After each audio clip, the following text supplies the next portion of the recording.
La asignación de los hijos de Aarón, ¿no? Aarón y sus hijos para el servicio de la carpa de reunión o el tabernáculo. Muy bien. Muy buenas noches a todos. Es una alegría compartir con todos ustedes. Bienvenidos a la página SAPI. Muy bien, vamos a dar lectura a lo que es capítulo 8 del 15 al 26, ¿no? En el 19 dice así: de los israelitas asignó formalmente los levitas a Aarón y a sus hijos para realizar el servicio, ¿no? Para el pueblo en el tabernáculo y para hacer expiación por los israelitas, para que ninguna plaga aflija a los israelitas por acercarse demasiado al santuario, ¿no? Entonces, aquí también habla, ¿no? En el 24 al 25, esta es la regla por los levitas. Desde los 25 años de edad para arriba participarán en el grupo de trabajo, en el servicio de la carpa de reunión, pero a la edad de 50 años se retirarán del grupo de trabajo y no presentarán más del grupo de, ¿no? el servicio. Muy bien, entonces ellos hasta a 50 años podían estar en el tabernáculo en la reunión. Muy bien. Entonces, esto es acerca de esto, ¿ya? Que el pueblo dice, ¿no? Israelita ofrezca el sacrificio del Pesaj a su tiempo señalado. Esto es lo que hoy en día se conoce como el Pascua, ¿ya? Pero en realidad es la fiesta del Pesaj, ¿ya? Se llama Pesaj, ¿ya? Es una fiesta hebrea, ¿ya? Que ha sido traducido también como fiestas. Corresponde a los tiempos señalados, las citas con el Eterno, por lo que deben ser celebradas en el tiempo por el que deben ser, ¿no? Hechos establecidos por el propio Eterno. Es tiempo establecido por el propio Eterno. Es un error celebrar una fiesta en momentos diferentes de lo establecido. El pensamiento que lo que importa es el corazón. Así es como nosotros en estos tiempos hacemos, ¿no? Y las intenciones. No es del todo correcto esto. Si bien la disposición del corazón es importante, lo más importante es la obediencia a lo que está escrito acá. La obediencia a su palabra. Muy bien. En el versículo 10 del 9 dice: háblale al pueblo israelita y dile: cuando alguno de ustedes o de su posteridad que esté contaminado por un cadáver o esté de un viaje largo quiera ofrecer un sacrificio de Pesaj, ¿no? Del Pascua, al Eterno, lo ofrecerá en el segundo mes, al día 14 del mes, entre los dos tardes, lo comerán con ácimo y hierbas amargas, y no dejará nada de él hasta la mañana, no le quebrarán ningún hueso, le ofrecerán en estricta armonía con la ley del sacrificio del Pesaj. ¿Sí? Esto si se te moría un pariente o estabas de viaje y no podías, ¿no? Por alguna razón, no celebrarlo, ¿sí? Entonces lo hacías al próximo mes en el mismo tiempo. Muy bien. ¿Qué tiempo era? El día 14 de Aviv. ¿Qué es eso? Está entre marzo y abril, ya siempre cae en esos tiempos, y el primer mes del año bíblico. Muy bien. Entonces, eso, por razones de impureza no podía celebrarlo el Pesaj con todos los otros. Muy bien. Y no tiene por qué eso complicarnos la vida, no es una carga. Es solamente saberlo, enterarse aquí que no se puede, entonces lo celebras próximo mes, ¿sí? Así como lo hemos celebrado todas estas fiestas de las semanas después del Pesaj. Anterior domingo era la fiesta de Shavuot, que es más conocido como el Pentecostés, la entrega de la Torá. Muy bien. El Pentateuco, ¿no? La entrega de los mandamientos también, ¿no? Las dos piedras, ¿no? En el versículo 13 dice: pero si un hombre que esté puro y no esté de viaje se abstiene de ofrecer el sacrificio del pez, esa persona será cortada de su parentela, porque no presentó la ofrenda al Eterno en su tiempo señalado. Ese hombre llevará su culpa, ¿no? Entonces, no debemos. Aquí la palabra es prácticamente, ¿no? Si tú sabes que esta celebración no es un mandamiento de hombres, no fue Moisés que estableció estos mandamientos. Si tú lees la palabra, dice: ustedes vendrán a mis celebraciones, a mis moedines, a mis fiestas establecidas, ¿no? Entonces, no es que Moisés dice eso, el Eterno Dios dice esto, ¿no? Entonces, no es una fiesta convocada como hoy en día hablamos, ¿no? Ah, no, eso es de los judíos. No, no existía el término judío en ese tiempo. Muy bien. En el Salmos capítulo 119, 92, 93 dice, si tu palabra no hubiera sido mi deleite, yo habría perecido en mi aflicción. Nunca descuidaré tus preceptos, pues has preservado mi vida con ellos, ¿no? Entonces, obedecer su palabra, ¿no? Preserva tu vida, ¿no?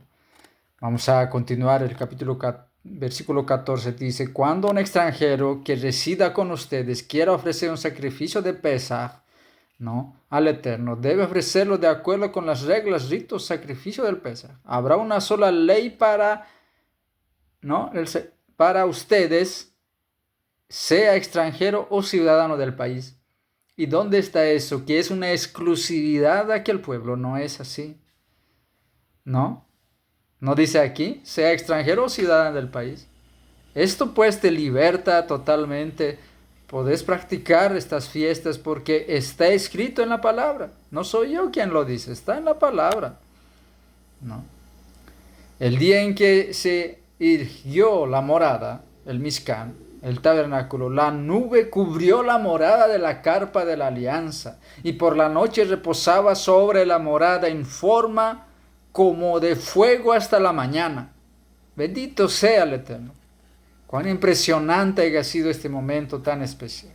Cada vez es más evidente en la escritura que una vez la morada está lista, Adonai la llena con su kavod, su gloria, a nivel, ¿no?, tan impresionante. De interpretación exegética también entendemos que no seremos llenos de la presencia del kavod del Eterno a menos que estemos preparados para recibirlo.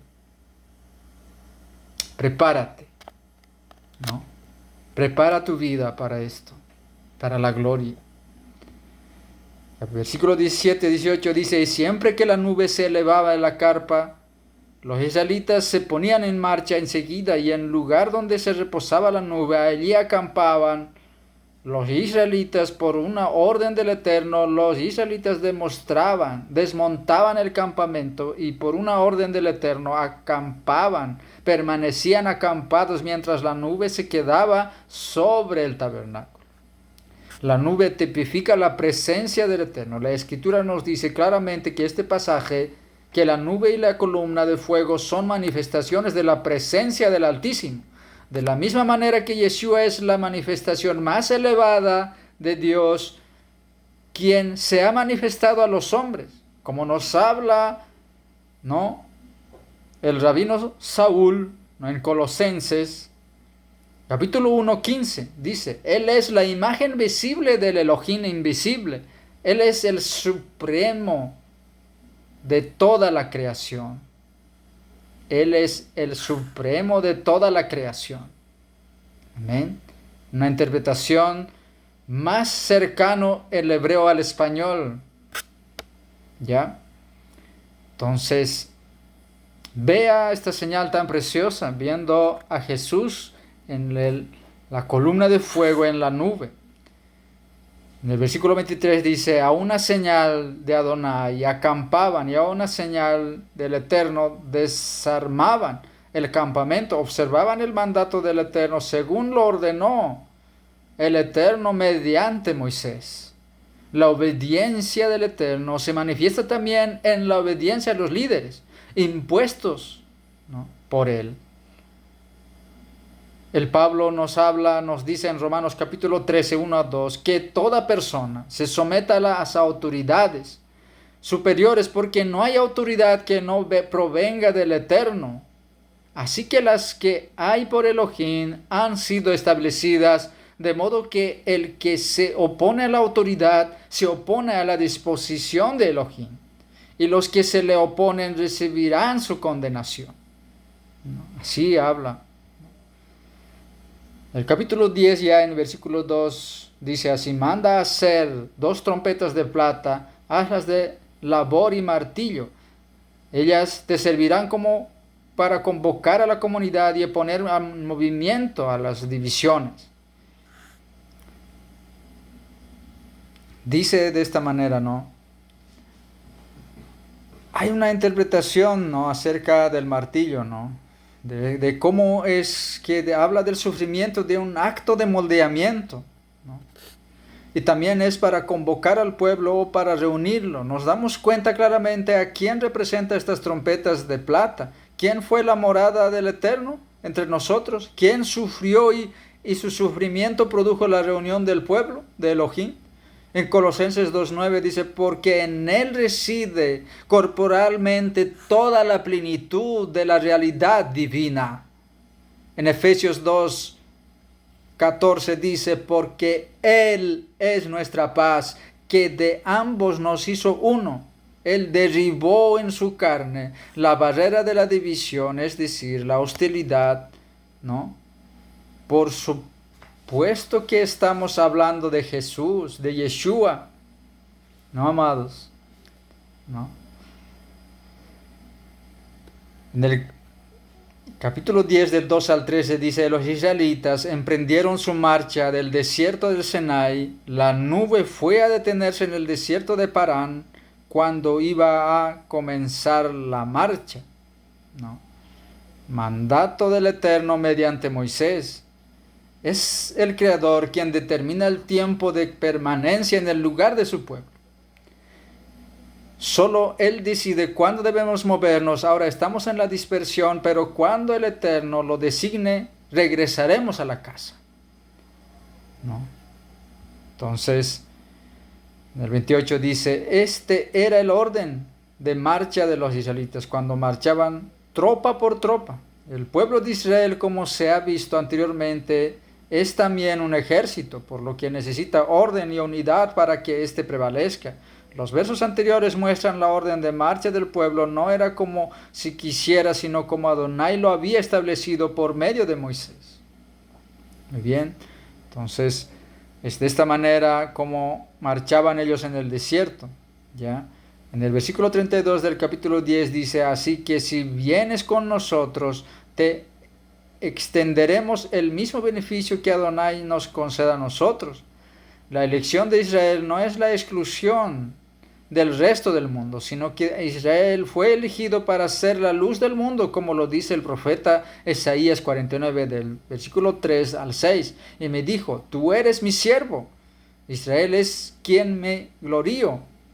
¿Ya? Yo pensaba, en vano me he afanado, he consumido mis fuerzas por pan inútil, pero mi causa estaba con el Eterno, mi recompensa estaba en las manos de Elohim, y ahora el Eterno, el que me formó en la vientre para ser su siervo, ha resuelto hacer que Jacob, vuelva a él, para que Israel le sea restaurado, y a mí se me ha honrado a la vista del Eterno, mi Elohim, ha sido de fortaleza, porque él dijo, poca cosa es que tú seas mi siervo, para lo cual levanto a las tribus de Jacob y restauro a los sobrevivientes de Israel, te pondré también como luz para las naciones, para que mi salvación llegue hasta los extremos de la tierra. Y América, en mi opinión personal, es el extremo de la tierra.